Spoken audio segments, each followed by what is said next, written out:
Hey movie fans! Here to talk to you today about Disney's live-action Mulan, the newest installment in Disney's live-action remix of their classic animated films. Have to admit, I came into this one with a ton of anticipation and excitement and hype, and I was kind of disappointed.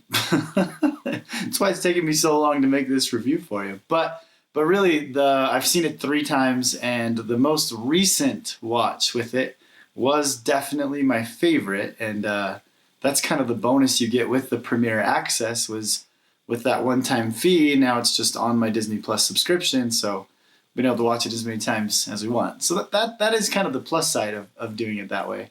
But yeah, my first experience with it really was underwhelming. I don't know if that just meant my expectations were way too high, or if it just didn't deliver the movie that I felt like it was promising.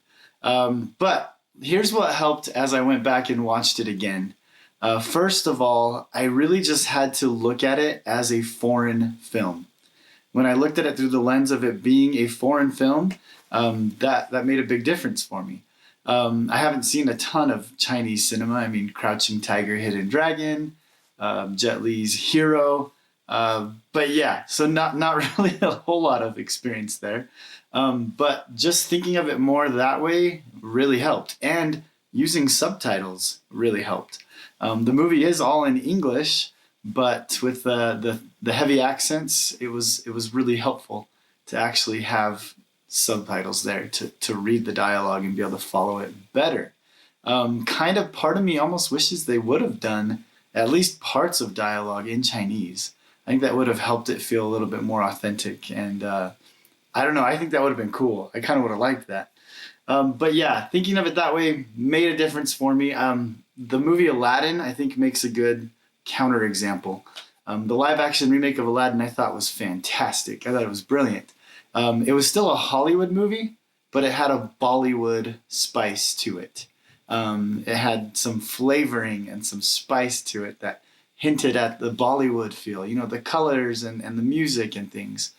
And I feel like Mulan was more of the opposite. It was more of a Chinese film that just had hints of Hollywood in it. So proper expectation can really make a big difference on that. To that same point, I had a friend who said, and I thought this was kind of clever and helpful as well with thinking of the movie and watching it in the proper perspective.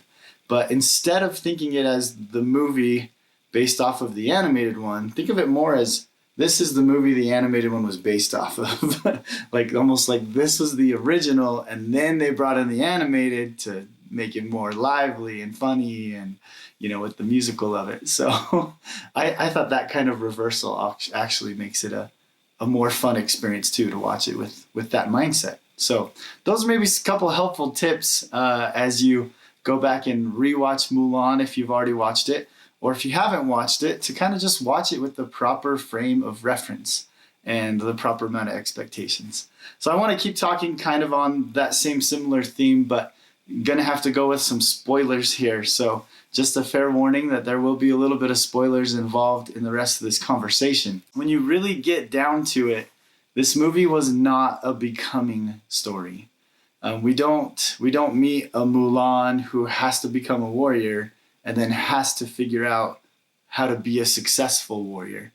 We meet a Mulan who's already got these superpowers, so to speak, with her level of chi being so intense and so high. In their culture, however, at least the way the movie portrays it, for a woman to have chi would be considered a witch, a negative, a bad thing. For a man to have powerful chi makes him a great warrior and a hero and a legend.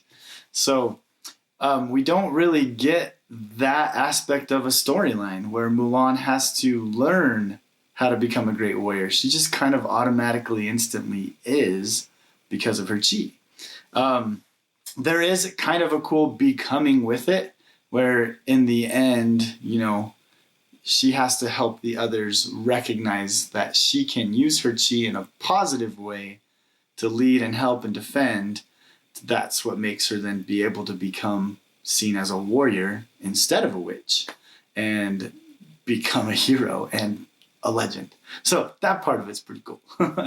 But yeah, it's almost like if we had, like a Jedi was born with the powers of the Force and just already knew how to use and do everything.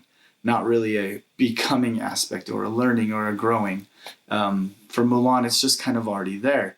The becoming of movies is really my favorite aspect of it. I mean, I think of, the Lord of the Rings trilogy. As much as I love that whole trilogy, the first installment, The Fellowship of the Ring, is my favorite of those movies because of all of the becoming that's happening in those beginnings. So I kind of missed out on that and wished that there was a little bit more of that factor to it.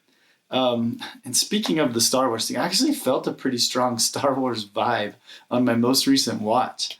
I mentioned, if you use your chi the wrong way, then you're a witch, and that's a negative thing. Well, there is the witch character in the story. She's like, a sorcerer that fights with the bad guys and leads them and has the powers. She has conversations with Mulan and is telling her to basically come to the dark side, join me, and we can rule the galaxy together. There was totally a Star Wars vibe for me on that, of that angle. And then in the end, she kind of has her redemption where she's able to save Mulan. So I don't know, kind of a funny similarity there with those themes. I wanted to mention too, here's what we really missed by not having Mushu. Yes, there's the comedy. Yes, there's the laughs, and the musical stuff aside from it. But without the character or a Mushu character, what we really missed really wasn't just humor. Mushu was so much more than a comic relief to the story. He was actually, at least for me, he was the way that Mulan's character developed. This was how we learned who Mulan was. This is how we came to know and love and cheer for Mulan.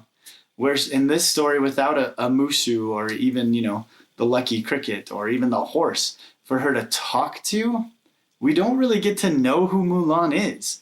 And I feel like her character development was seriously lacking to where you didn't really feel a connection with her as strongly as you should and as strongly as you would need to for this movie to be thrilling and exciting and fun. Definitely there's some cool action shots and some of the action sequences do some fun and cool things, but just the level of intensity to it is lessened without having that strong connection to our central character. So that to me was really what we lost when we lost Mushu. That's just great. Now what? I'm doomed. And all cause Miss Man decides to take a little drag show on the road.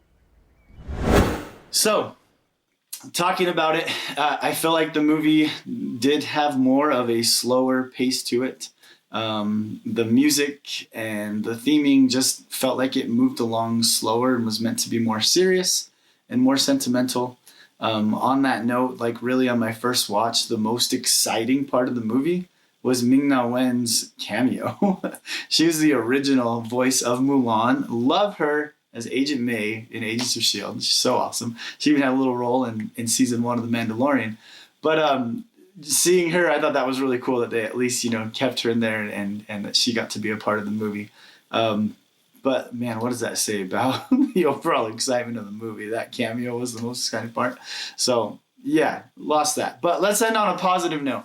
The movie does really have a great message behind it. The message of honesty, I thought, was prevalent and is a really powerful message.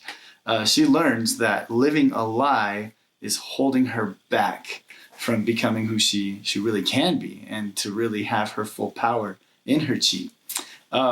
So yeah, that quality, that need for honesty is just so paramount and so important. So yeah, great message to help us in our lives with our success, our power, and living up to our full potentials. So be loyal, be brave, be true with a devotion to your family. I love that. I think it's a great message and can do a lot of good for all of us in our world today. And I don't mind spoiling that a little bit because for me, looking for that message when I watched it made for a better experience. So hopefully these tips have been helpful. hopefully you'll have a great time, a better time maybe than you would have, or on a rewatch with Mulan because of these things that I've shared. Thanks so much. Be safe out there. Let's be kind, love one another, and thank you again. Have a great one, everybody.